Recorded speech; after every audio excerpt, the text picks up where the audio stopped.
我的亲大哥、亲大姐发短信威胁我说要杀了我。跟我们说说吧。不是一个妈生的，之后我父亲生病了，他们就开始就是烦了，就让我去照顾了我的爸爸，他没挺过来就走了。最后遗嘱就是把我家的房子留给我了。现在这2位老太太还在世吗？都走了。所以就是您父亲也是他们的父亲，就留下这么一套房子，说留给您了。对。那一开始您说了，为什么您大哥和二姐现在要杀了您呢？然后这不是老一辈的那个房子嘛，然后现在就是政府要去拆迁了，拆迁款就是差不多500万吧。当时我大哥和二姐，然后都觉得房子给我住没事，但是拆迁款要给他们。这个是已经构成一些民事纠纷了吧？我觉得都是一家人，没必要闹得那样。姑娘，那这套房子的使用权是已经移交到您的名下了，是吗？对。就是这套房子已经就是你的了，对，是吧？和你那个所谓什么大哥二姐是没有关系的了。对。他们对你怎么样？没有，就是不管不问吧，就没联系是吧？因为我们也不是一个妈生的。然后这一听房子要拆迁，然后他们俩眼红了，开始骚扰你了。闻风起味儿，我操，这真是吸血的蝙蝠，吃肉的狼啊！所以你的诉求到底是什么呢？不想让他们再过来继续骚扰我了。他们总是发一些短信和给我半夜打一些电话，说一些恐吓我的话，我觉得已经影响到我正常生活了。那我们也尽量完成你的诉求，让他们2个人在1分钱都拿不了的情况下，窝里横一顿，今后再也不喊他了。你别在这给我装傻！你是个骗子啊！现在你拨通你二姐的电话，叫她来到我们这里，她只要能接，我们这事肯定就可以解决。喂。你是拆迁款下来了，你想如何呢？还是想你了，那是你自己的吗？啊，你想想，你别忘了你还有个哥哥，有个姐姐，白眼狼，你们怎么说你？你好，请问是李秀华女士吗？谁呀？律师事务所，我们受到李冉冉女士的委托啊，现在将这个拆迁款一共是537万余元的这个费用，她希望呢是通过协议的方式跟你签署一份协议，您呢将分得1半的拆迁款。什么？我们也咨询了一下法律团队，这件事情应该怎么样去解决。确确实实是有漏洞，叫漏洞太难听，应该叫做手段。我们刚刚打印了2份协议，这第1份协议，我与大姐达成共识，愿意分1半的拆迁款给予对方，而条件是什么呢？此拆迁款不得分与大哥。等大姐来了之后，还在和谈，让她签这份协议，250多万，1%会愿意。1半。是这样啊，我想问一下，您今天下午这边有时间吗？有时间的话，尽快来我们律师事务所办理一下这方面的一些手续。分1半给我。对。那么你这么分，那么这个事儿，那我那个大哥知道吗？那这个事情呢，我希望过来以后我们详细的说一下。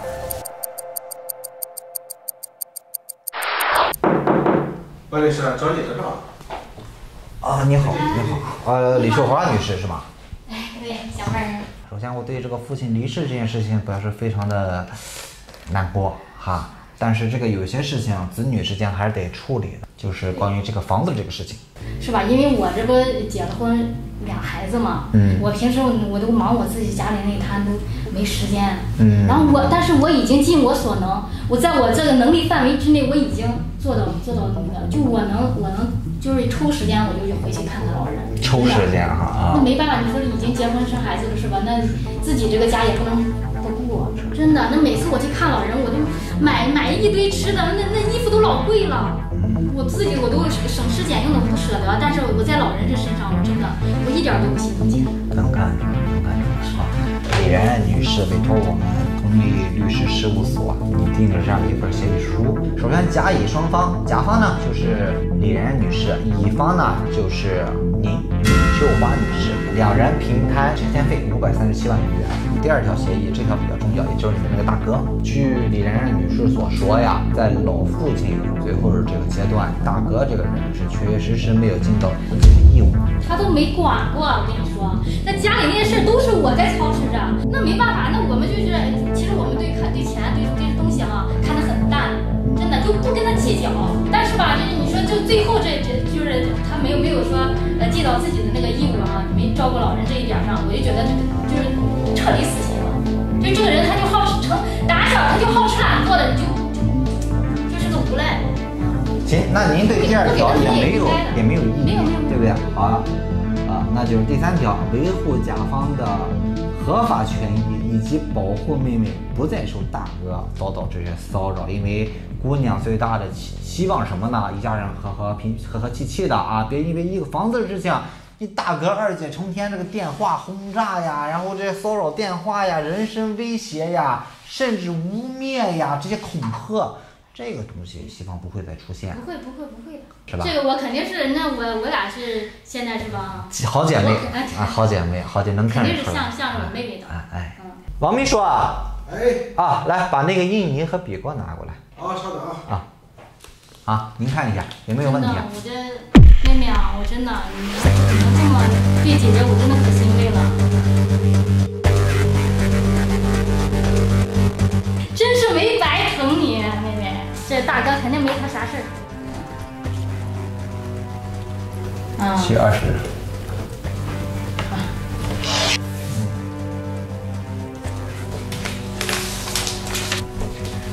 我是这么想的，到时候把大哥叫来，站在您的角度上去劝劝大哥，今后别再骚扰妹妹了。因为这事儿呢，又不能让大哥知道，所以您怎么劝呢？我想的一个方法比较和谐的哈，大哥。妹妹这么小，也需要钱，爸爸又没了，他又没工作，这房子拆迁款不行就给他了，咱俩不要了。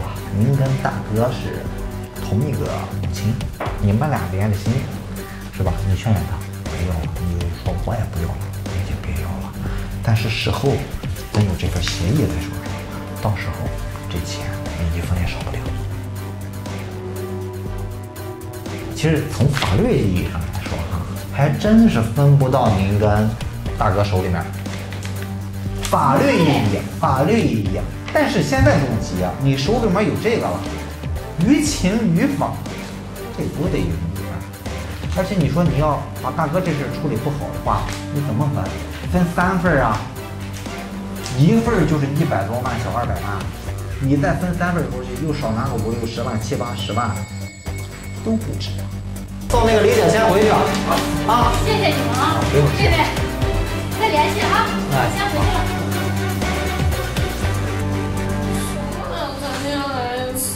根本就没有，他平常1年能来个1次就不错了。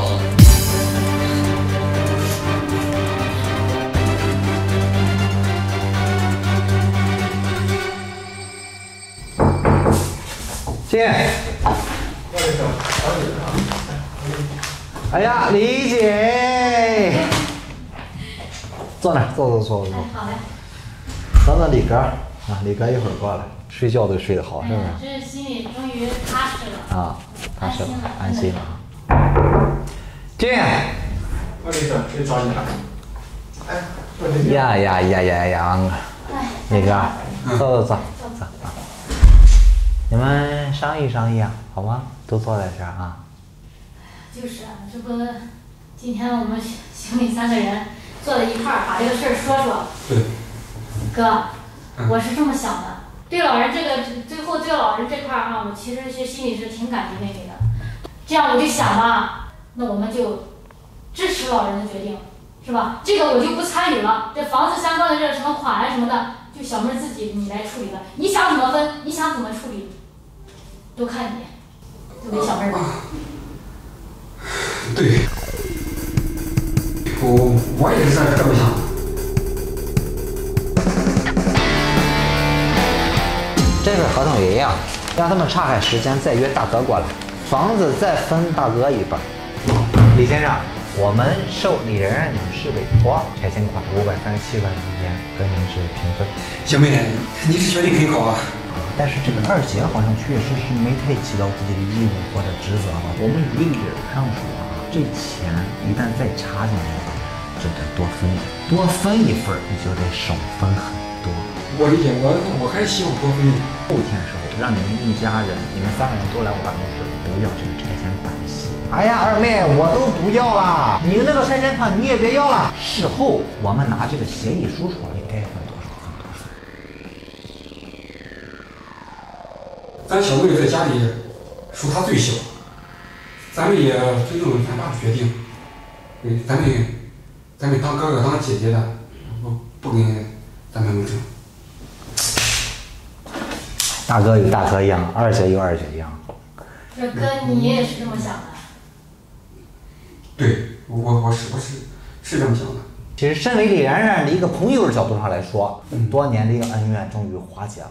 我们这边呢，也是准备了这么2封协议书。哎，我真没有想到，大哥你也能这么想。不要跟他带着什么麻烦，咱们也反而应该爱他，照顾他。然然，你有什么想跟大哥和二姐说的话吗？还是太小，不懂事，但是实质性的感恩，相信妹妹今后一定会做的。我相信妹妹。这样啊，我们这边准备了2份协议，这个协议书的内容呢就比较简单了。本人某某某大哥啊，本人某某某，也就是二姐，因遗产产生的多次闹事，给小妹，也就是李然然生活以及精神造成了严重的影响，现已改过自新，自此以后不再与小妹，也就是李然然有任何的经济纠纷、遗产纠纷，并保证不再骚扰。您有什么要说的？那之前那都是说，这房子是个大事儿，是不是？他虽然说是老人把那留给他了，但是说他毕竟还小，是不是？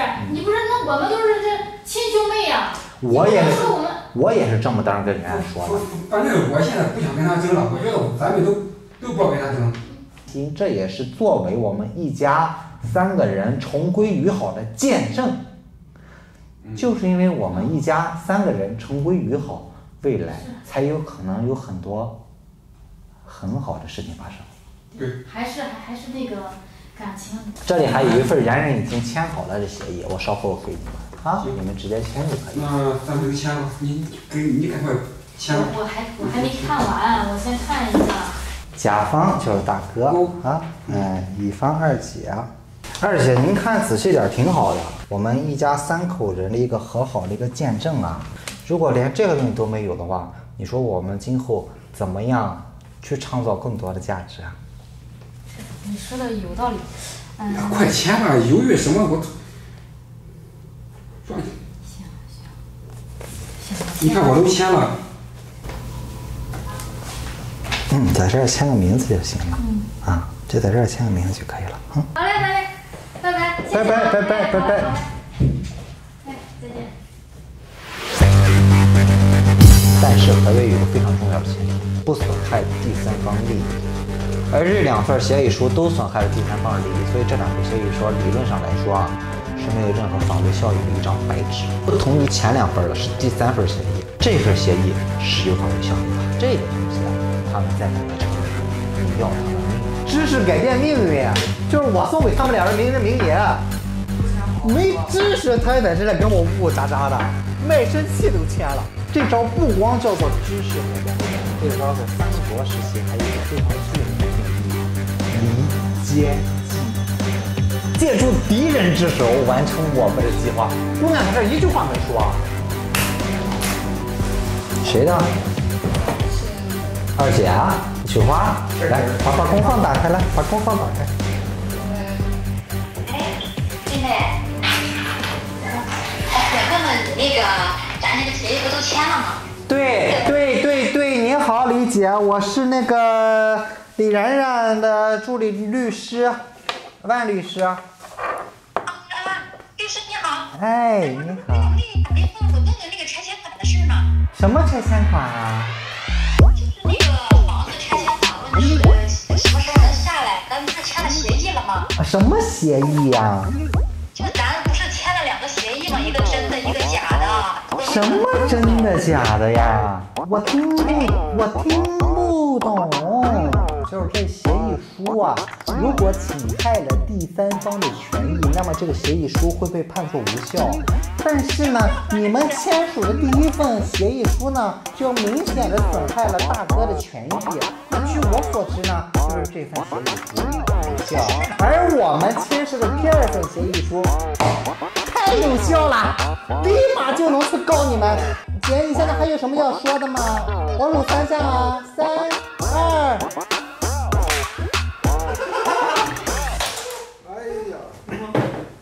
200多万，别关机，24小时开机，随时做好应战准备。我们不惹事儿，但是咱也不怕事。谁的？你艺术哎，来电话了是吧？大哥，老大，打免提。老大的电话。喂，妹妹。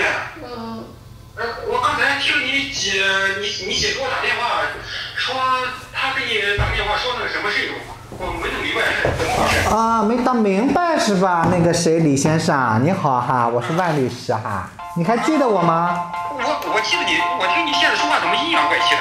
啊，我这个人其实有些时候，如果处理正事的时候，就是会阴阳怪气的，是这个样子哈。您给我们的委托人李媛媛女士打电话是有什么事情吗？说好的，就是那个拆迁款，我跟他两人喂，一人一半分啊，一人一半分就是。喂。什么时间？喂。你耳朵聋吗？喂。你耳朵聋是不是？喂。你摆什么东西？你摆？喂，能听到吗？我听到了，我跟你说话你听不到吧？啊，你耳朵不好使啊。喂，李先生。你摆什么玩意？你摆？喂，李先生，你是有什么事情吗？喂，能不能大点声讲话？我这边你那边可能信号不太好。李先生，请你不要辱骂我啊！我将录音作为呈堂证物。你凭什么骂人？你凭什么骂人？你为什么破视频不小？你为什么？喂，逼呀你们！喂，又骂人了，李先生，我希望你不要侮辱我，好吗？首先，你这属于录音不对，我跟你说啊，我这个人全程录的音的啊，你需要给我赔钱的啊。李先生，我再问你最后一句话，你能听我安安静静讲完这句话吗？那妈了个！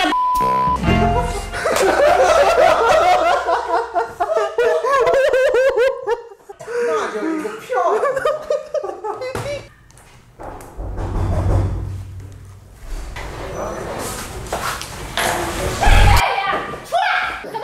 干什么？咱好好说，怎么的？好好说啊！你到底是谁？我们来找人。他肯定藏在你这儿。谁？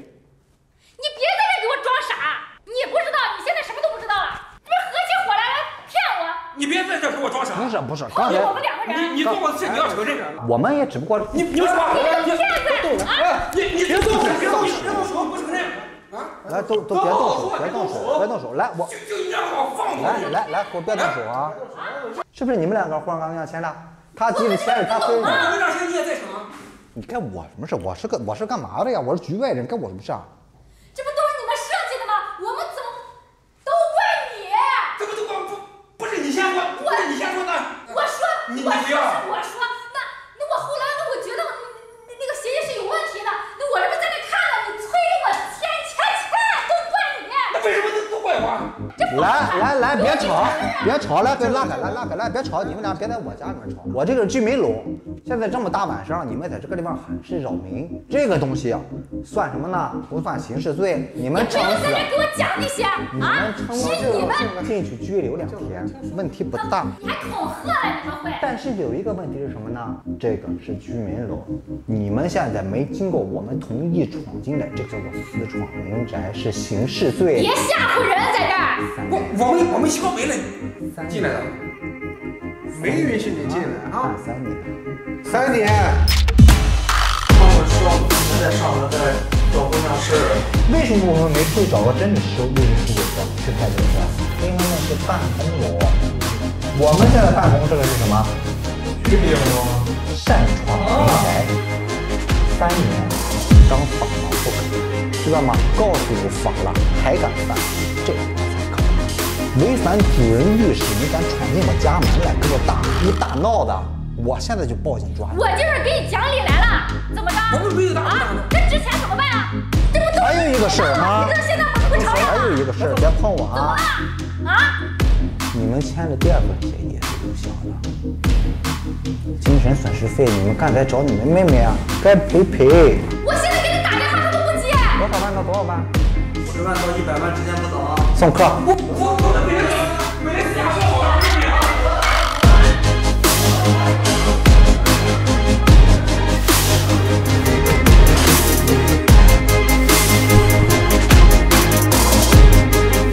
都说家家有本难念经，但是有一些家经书实在太厚，字儿实在太密，读起来实在太难。